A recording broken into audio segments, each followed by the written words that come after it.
Hello friend, welcome back to the channel.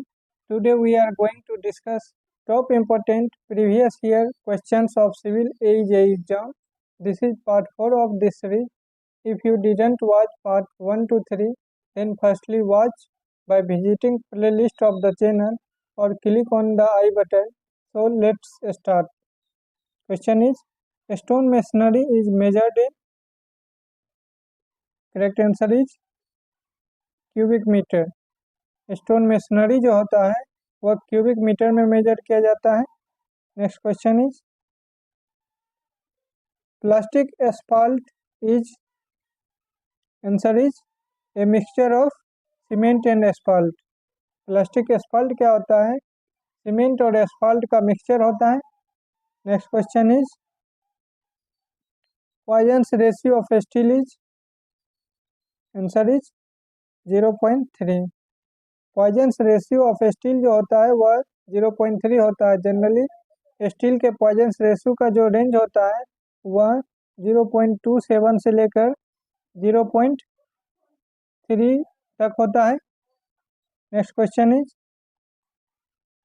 Francis turbine is? Francis turbine जो होता है एक रिएक्शन टर्बाइन होता है। Next question is, the which is the purest form of iron? Answer is wrought iron। wrought iron जो होता है iron का प्योरेस्ट फॉर्म होता है। नेक्स्ट क्वेश्चन इज,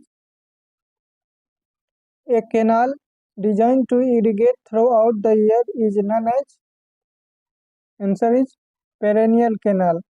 एक कैनाल जिसका डिजाइन जो है पूरे साल के लिए इरिगेशन के लिए किया जाता है उस कैनाल को कहा जाता है perennial canal.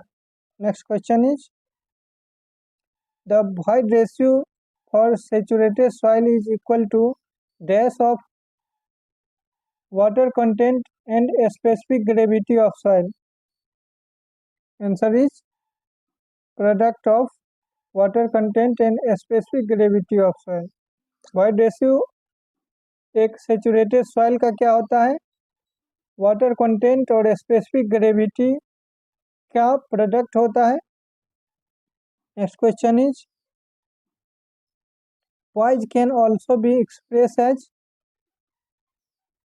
Answer is dyne second per centimetre square. poise जो है उसको हम dyne second per centimetre square में एक्सप्रेस करते हैं। Next question is, R F of a scale is? R F यानी रिप्रेजेंटेटिव फ्रैक्शन क्या होता है? वह 1 से कम होता है। आर एफ बराबर होता है map distance by ground distance in same scale. Next question is, which of the following test is done to measure compressive strength? Answer is crushing test. Crushing test जो हम करते हैं वह कंप्रेसिव स्ट्रेंथ को major करने के लिए करते हैं। एब्रेशन टेस्ट जो है हम हार्डनेस को मेजर करने के लिए करते हैं। इम्पैक्ट टेस्ट जो है वह टफनेस को मेजर करने के लिए करते हैं। साउंडनेस टेस्ट जो है वह ड्यूरेबिलिटी को मेजर करने के लिए करते हैं। तो यहाँ पे पूछा गया था कंप्रेसिव स्ट्रेंथ को मेजर करने के लिए हम कौन सा टेस्ट करते हैं? तो क्रशिंग स्ट्रेंथ टेस्ट करते हैं। Next question is, Poisson's ratio of cement concrete is about? Answer is option D 0.15। Cement concrete का जो पॉइजन्स रेशियो होता है वह लगभग 0.5 के आसपास होता है। जनरली सीमेंट कंक्रीट का जो पॉइजन्स रेशियो का रेंज होता है वह 0.1 से लेकर 0.2 के बीच होता है। हाई स्ट्रेंथ कंक्रीट के लिए जो होता है वह 0.1 होता है और लो स्ट्रेंथ कंक्रीट के लिए जो होता है वह 0.2 होता है। डिजाइन ऑफ कंक्रीट स्ट्रक्चर के लिए कंक्रीट का जो पॉइजन्स रेशियो हम लेते हैं वह सामान्यतः 0.2 लेते हैं। तो यहाँ पे जो है सीमेंट कंक्रीट का पॉइजन्स रेशियो लगभग कितने के बराबर होता है? तो यहाँ पे जो है 0.1 से 0.2 के बीच होता है। तो उसके बीच का ऑप्शन जो है यहाँ पे ऑप्शन डी में दिया हुआ है 0.15। इसलिए ऑप्शन डी जो है यहाँ पे करेक्ट है। Next question is rise and fall method of reduction of level provide a checks on. Answer is all of this. Rise and fall method level का जो डिडक्शन करने के लिए हम यूज करते हैं वह हमको चेक जो है बैक साइड पे, फोर साइड पे और इंटरमीडिएट साइड पे सभी जगह पे चेक प्रोवाइड करता है। यहीं पे हाइट ऑफ इंस्ट्रूमेंट मेथड जो है हमको सिर्फ बैक साइड और फोर साइड पे चेक प्रोवाइड करता है। लेकिन राइज ऑफ फॉल मेथड में जो है हम check back sight, fore sight और इंटरमीडिएट तीनों साइड पे कर सकते हैं। Next question is contour interval on map sheet denotes. Answer is vertical distance between two successive contour line. Contour interval क्या होता है? वह दो लगातार कंटूर लाइन का वर्टिकल डिस्टेंस होता है। वहीं पे जो है हॉरिजेंटल डिस्टेंस दो लगातार कंटूर के बीच का जो होता है उसको हॉरिजेंटल इक्विवेलेंट बोला जाता है। आप जो है कंटूर इंटरवल को यहाँ पे जो है देख सकते हैं किस प्रकार का होता है कंटूर इंटरवल। इसमें जो दो लगातार कंटूर है उसके बीच का जो वर्टिकल डिस्टेंस है उसी को जो है हम कंटूर इंटरवल कहेंगे, इस दूरी को। Next question is how does the size of theodolite specified. Answer is by the diameter of lower plate. एक थेरोलाइट का जो है साइज किस प्रकार से स्पेसिफाइड किया जाता है? तो उसके लोअर प्लेट के डायमीटर से किया जाता है। आप जो है यहाँ पे थेरोलाइट का इमेज देख सकते हैं किस प्रकार का होता है। इसके जो लोअर प्लेट है इसी से जो है इसके साइज को स्पेसिफाई किया जाता है। Next question is the quick lime as it comes from kiln is called. Answer is lump lime और बर्न्ट लाइम। क्विक लाइम जो कि किल्न यानी भट्टी से प्राप्त होता है उस लाइम को कहा जाता है लंप लाइम या burnt lime. Next question is in a theodolite the line of collimation is. एक थेओडोलाइट में जो लाइन ऑफ कॉलिमेशन होता है वह क्या होता है? Perpendicular to the trunnion axis. जैसे कि आप यहाँ पे इमेज में देख सकते हैं कि ये जो है ट्रूनियन एक्सिस है और ये जो है लाइन ऑफ कॉलिमेशन है, ये एक दूसरे का जो है परपेंडिकुलर होता है। Next question is which of the following constituent of cement cause efflorescence. Answer is alkalies. Cement का कौन सा अवयव जो है इफ्लोरेंस के कारण होता है? तो सीमेंट में जो इफ्लोरेंस डेवलप होता है वह एल्कली के कारण होता है। Next question is the bulk density of aggregate does not depends upon size and shape of container. Aggregate का जो बल्क डेंसिटी होता है वह कंटेनर के शेप साइज पे डिपेंड नहीं करता है, जबकि size and shape of aggregate पे करता है, स्पेसिफिक ग्रेविटी ऑफ एग्रीगेट पे करता है और ग्रेडिंग ऑफ एग्रीगेट पे करता है। लेकिन shape and size of container पे एग्रीगेट का बल्क डेंसिटी डिपेंड नहीं करता है। Next question is the operation of removing hump to form uniform surface is known as. Answer is screeding. Uniform surface बनाने के लिए जो है मिट्टी का ढेला वगैरह या सीमेंट का ढेला वगैरह रहता है तो उसको निकालने का जो ऑपरेशन होता है, जो प्रोसेस होता है उसको बोला जाता है screeding. Next question is in lime concrete lime is use at. Answer is binding aggregate. Lime concrete में लाइम का यूज जो है बाइंडिंग मटेरियल के रूप में किया जाता है। Next question is, the threading in the iron is measured in,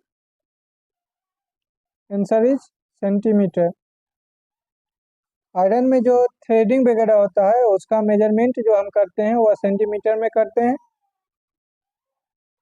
next question is, the difference between the fore bearing and back bearing of any station is equal to, answer is either external और internal angle. Fore bearing और back bearing का जो अंतर होता है किसी भी station पे वह या तो एक्सटर्नल एंगल के बराबर होता है या इंटरनल एंगल के बराबर होता है।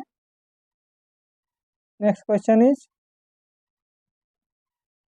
The float number of A hydraulic jump is 3.2, the type of jump is oscillating jump.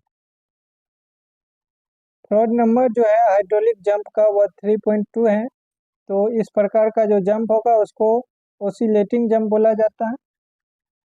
आप यहाँ पे देख सकते हैं कि फ्लोट नंबर जो है अगर 1 से 1.7 के बीच है तो उस प्रकार का जंप को बोला जाता है अंडुलर।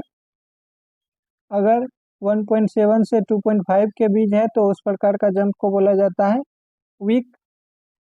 अगर 2.5 से लेकर 4.5 के बीच है तो उसको बोला जाता है ओसिलेटिंग, जैसे कि यहाँ पे दिया हुआ 3.2।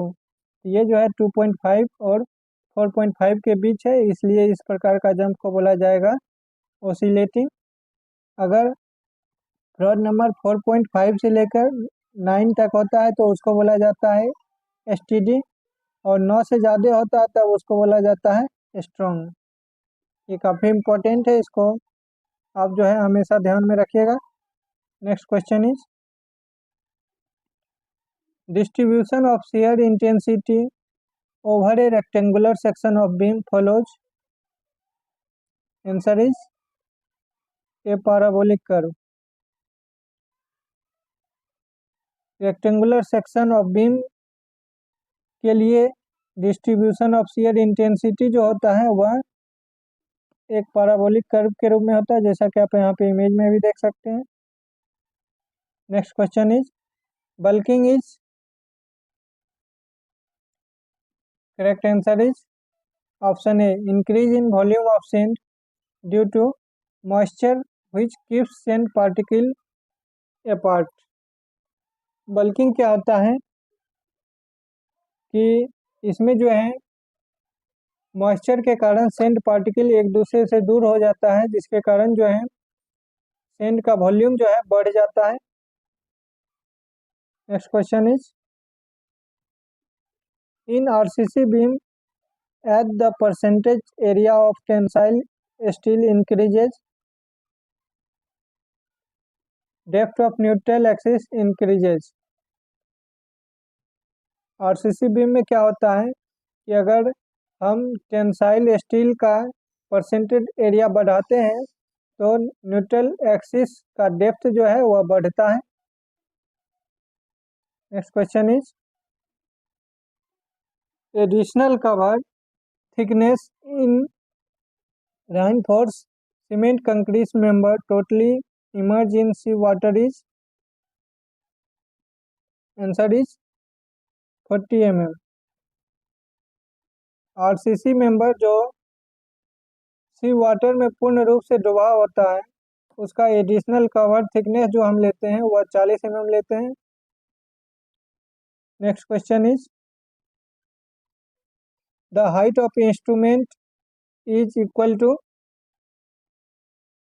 RL of bench mark plus back sight. Height of instrument जो होता है वह हम बेंच मार्क का RL प्लस बैक साइड से ज्ञात करते हैं। जैसे कि आप यहाँ पे देख सकते हैं कि सपोज करिए बेंच मार्क का जो है RL जो है 100 हम मान लिए, और यहाँ पे जो है बैक साइड हमको 2 मीटर आ गया, तो हाइट ऑफ इंस्ट्रूमेंट जो हो जाएगा वह 100 + 2 यानी 102 मीटर हो जाएगा। Next question is, the value of ultimate creep coefficient for concrete, decreases with the age of loading.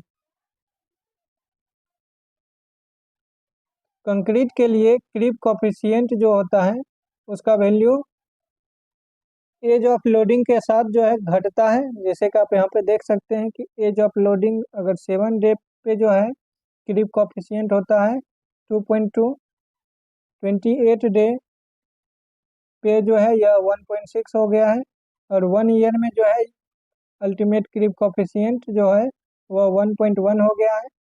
तो आप यहाँ पे देख रहे हैं कि कंक्रीट के लिए अल्टीमेट क्रीप कॉफिशिएंट का वैल्यू जो है एज ऑफ लोडिंग के साथ घट रहा है। Next question is,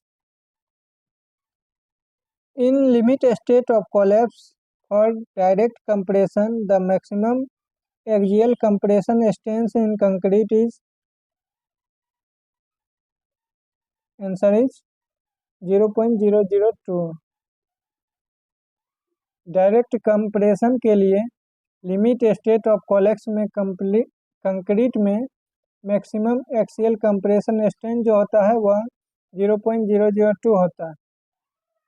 direct compression है तो 0.002, यहीं पे जो है बेंडिंग कंप्रेशन रहता है तब हो जाता है 0.0035।